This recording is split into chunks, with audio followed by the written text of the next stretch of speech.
Mazzy here. Welcome back. It's the Music Stupid. This is a series I've been doing for a while now, and the mantra is it's the music stupid. The mantra to me, no matter what we think about a certain pressing and a recording, it's about the music. I pull 5 records from this vast record collection, and I showcase them.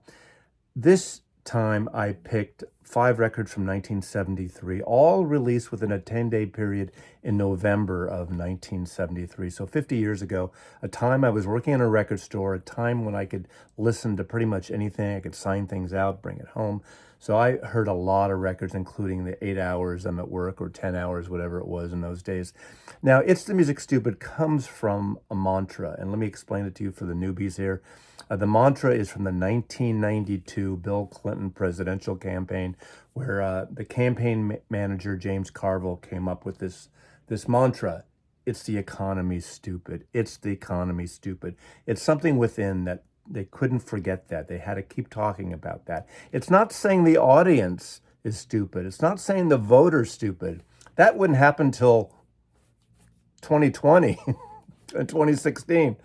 I digress here. Second album by Bruce Springsteen, The Wild, The Innocent, and the E Street Shuffle.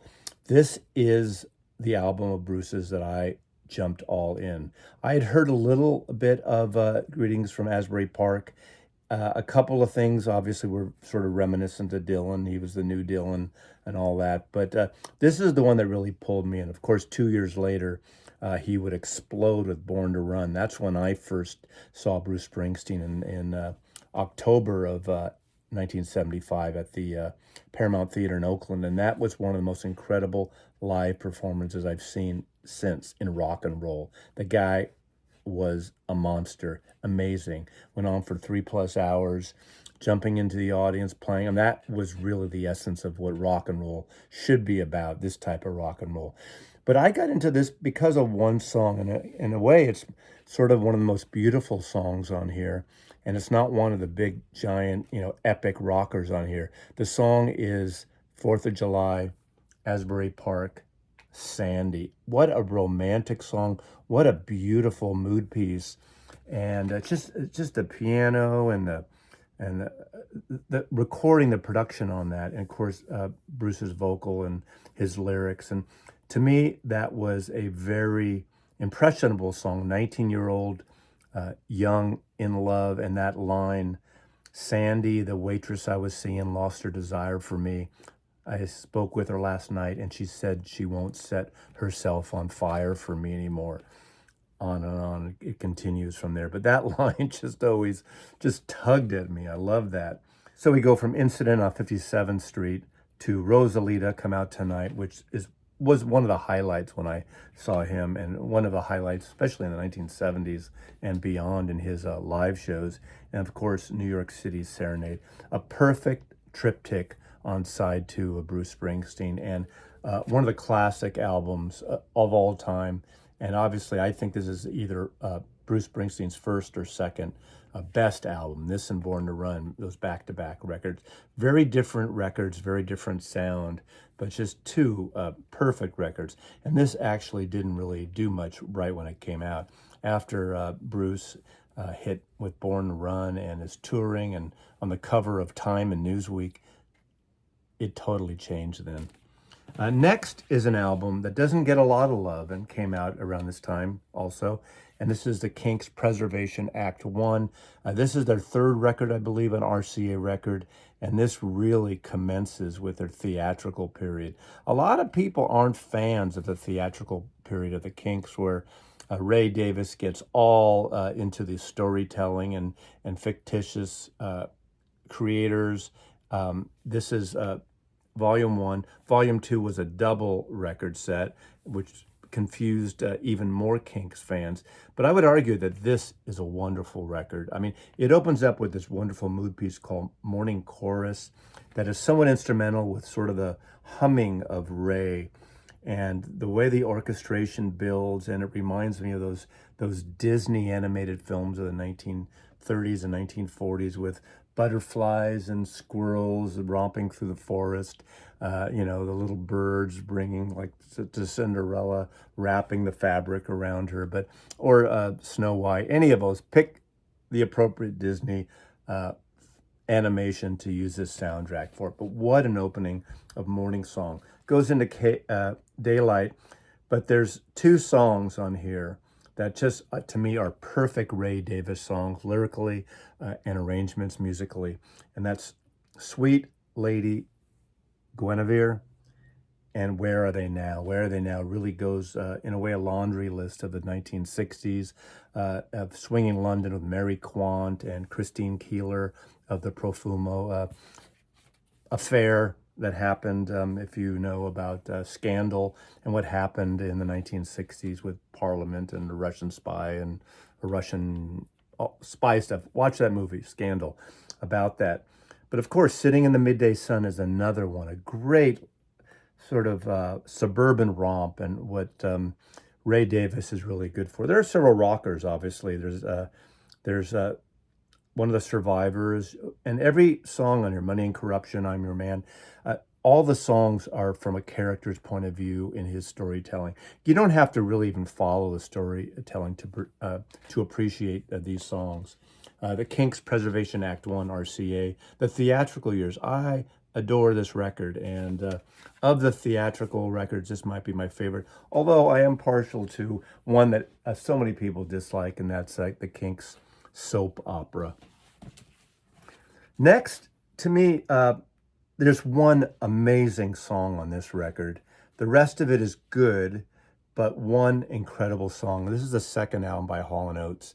Their last album on Atlantic Records. This is the second, and also produced by Arif Mardin for Atlantic. They later go to RCA and eventually have major success, huge success in the 70s and late 70s into the 1980s.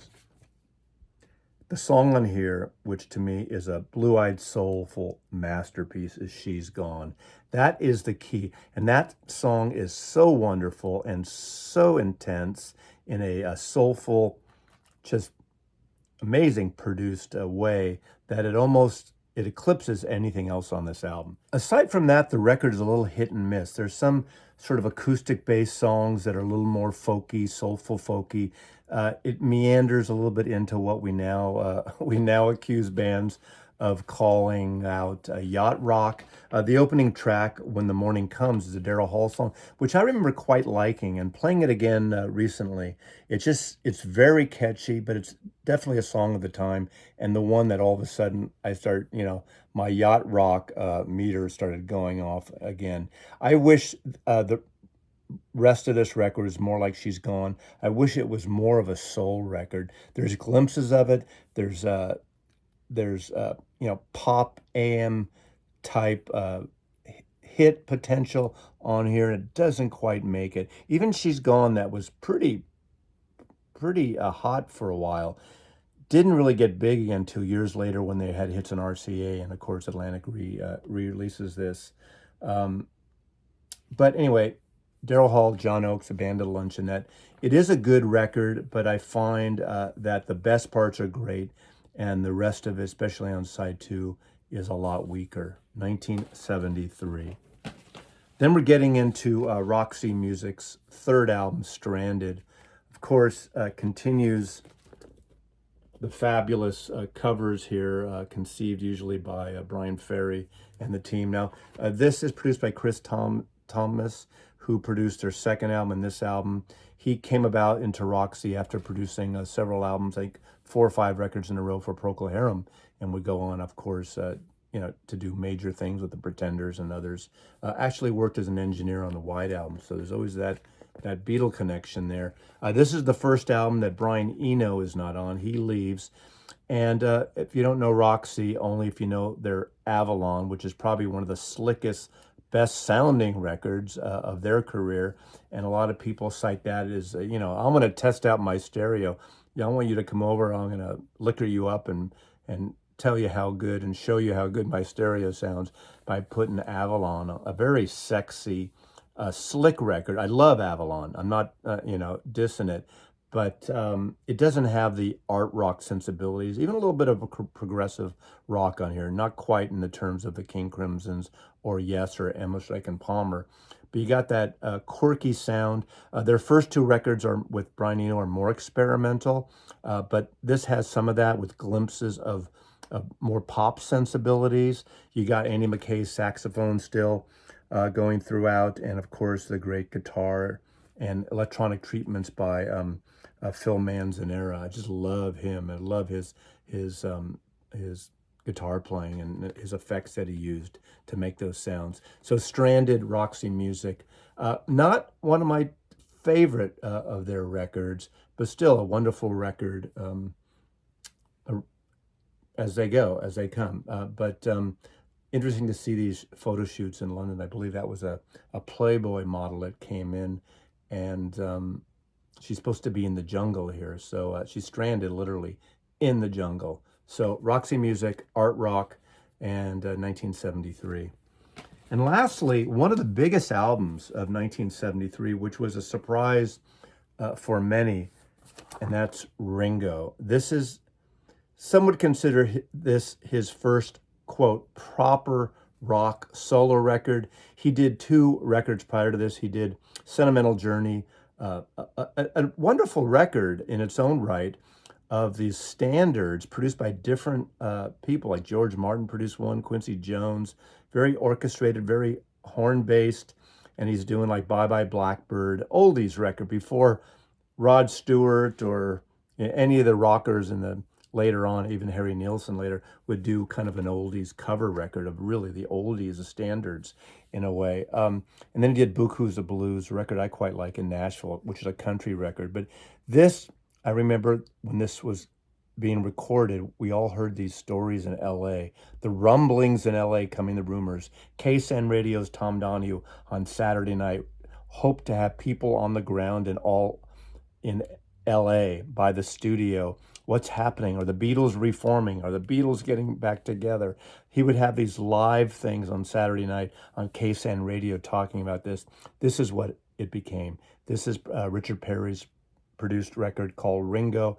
All the Beatles are on it. So in essence, it's in a way a Beatle record. Not really, but all the Beatles participate. Only the most you get is 3 Beatles on any one track. And the opening track, it's just this great guitar thing that George plays on, and a song that John Lennon wrote called I Am the Greatest. And there is a demo out there of John singing. And of course, he just felt, even as bold as he was, Lennon thought, I can't say I'm the greatest. So he wrote it and gave it to Ringo. And of course, it's the arrangement on this record is pretty much a carbon copy of what John Lennon recorded. And Harrison's on it with his great, signature guitar sound. And it's really a wonderful record. Of course, it's ironic, too, that Ringo initially had more top 10 singles than all of the other Beatles, almost combined in a way. On this, of course, you also have Photograph, which is a song that he wrote with George Harrison, and is, to me, a magnificent song. Would have been a great Beatles song. But it's one of this, it's probably maybe one Ringo's best singles. You could argue It Don't Come Easy could be up there. Again, another Harrison collaboration with Ringo Starr. Sunshine Life for me, I quite like that. That's a Harrison song, and it's got most of the band backing it up. Of course, you got Robbie Robertson, Levon Helm, Garth Hudson, Rick Danko, and David Bromberg too as well. So this is like a star-studded event. LA, star-studded, Ringo Starr album. All the friends come in like they do to this day on his tours. Hold On, he covers a Randy Newman song. That's really good. Mark Bolan is on it. Around this time, as I recall, there was that documentary that Ringo Starr directed about Mark Bolan and T-Rex. You're 16, an oldie. Maybe that song hasn't aged well for a lot of reasons, but that was also a top hit by Ringo Starr. You got Devil Woman, You and Me, Babe, which is a Harrison song co-written with the Beatles' road manager, Mal Evans. Coincidentally, there's the first biography on Mal Evans dropping as we speak. It's coming out now. Oh My, I believe, was another single as well. And it ends up with 6 o'clock, a Paul and Linda song, and Paul sings on it. and plays piano and synthesizer. So the Beatles are all over this record one way or another. This was a huge, huge record. It came out with a wonderful book with all these illustrators. Klaus Vormann illustrations. Klaus Vormann's the illustrator artist who did the cover of Revolver. So you can kind of see his pencil style. Just beautiful pencil illustrations on here. And of course, since this is my copy from Record Store Days, I kept one of the promotional Capitol Records slicks that you would hang up in the store in pristine shape. Ringo. So, it's the music, stupid. This is a good album, and this is a great sounding record. He did this, and then of course the follow-up was Goodnight Vienna, which it did pretty well too. Not quite as good as this one, but those two, and then kind of it all went downhill most of the time for Ringo. Just couldn't maintain that. And on every Ringo record, there are some great cuts here and there over the years, and I have them all. But of course, this is a stunner. If you're a Beatle fan, it's essential. And it's definitely in the top. I'd probably put this in the top 5 in my Beatles solo rankings. I don't remember what number it was, but I'm sure I put it pretty high up there because I even like this better than Band on the Run. Go figure. Anyway, thanks for watching. I appreciate it. You all again. Put your comments in below. Click the subscribe button. Hey, stop the presses. Don't hang up. Don't hang up. I'm not finished. I was filing these records away from 1973, and often when I'm putting something away, I kind of scan my collection and see something stands out. And I pulled out this record by Andy Pratt that I haven't heard in a very long time. This was coincidentally from 1973, Andy Pratt's debut. I think it's his debut on Columbia Records. He had another album, which I do have. I'm thinking the second album might be on Asylum. This is friggin' amazing. I forgot how great this record is. Now, of course, it's the music, stupid.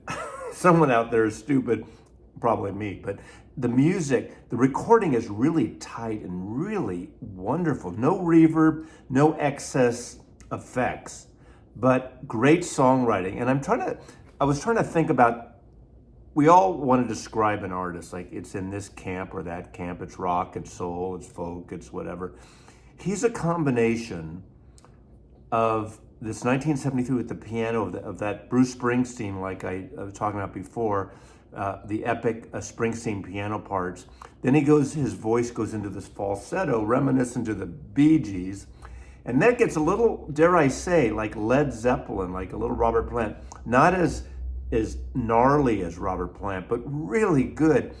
Occasionally there's a Leon Russell aspect on a couple of tracks. The opening track here, Avenging Annie, is this killer track. A little prog on here too, not maybe prog light. It's a pop record, but this is a friggin' fantastic record. There's a bit of a soulness to it. But I tell you, one mother and one great, great sounding record. Andy Pratt on Columbia Records 1973. I want to add this in the mix here because now I just want to play this record all night over and over again. It's fantastic. And it doesn't sound dated at all. It sounds very fresh. And in terms of sound, and I know this is about the music, baby, stupid, baby, stupid. But the music here is really, really wonderful. So I don't know whatever happened to Andy Pratt. Of course, now I'm going to have to look him up and see. But this record, if you see it, it's probably, my guess it's a cheap-ass record. But it's really, really fantastic. And if you don't like it, that's your problem, not mine. Mazzy still loves you. Bye.